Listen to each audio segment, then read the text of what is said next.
On June 7th, this 16-year-old boy decided to check out the heavy police presence in the parking lot of his apartment building.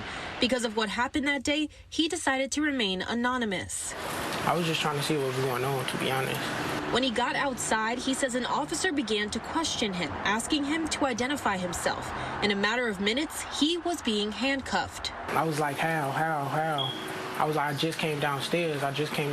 Police told him he matched the description of a suspect they were looking for. This teen had no idea what they were talking about. I was kind of scared when it happened, though, because it was a whole bunch of guns out and stuff, and they was like right in front of me telling me I look like this person. He admits it was a scary situation. Police telling him the main matching feature was his hair. I don't know, I was just a little scared that they was trying to lock me up because they said I looked like somebody because of my hair. His mother says she arrived minutes after she was made aware about what was going on. And I drove from work here, and I seen the SWAT team. It was like 20 of them and a whole bunch of Austin police.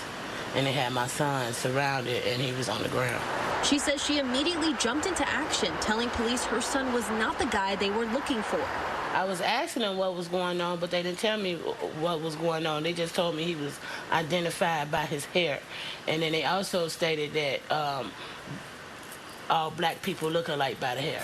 Shocked and scared for her son, she tried to continue to prove to the officers her 16-year-old son wasn't the suspect, even asking to see the suspect photo, but she says police wouldn't listen to her. And then I was standing up, and then he like grabbed my shoulder and like forced me to sit down. Like he squeezed my shoulder and forced me to sit down. A move that caused an injury to his neck, having to get treated at the hospital afterwards.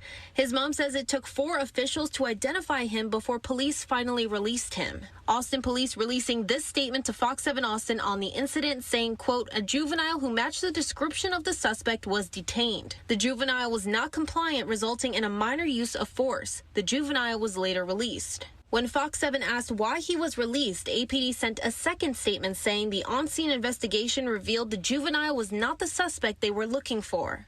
When they released him, they didn't even apologize to say sorry or to even let us know why they even grabbed him.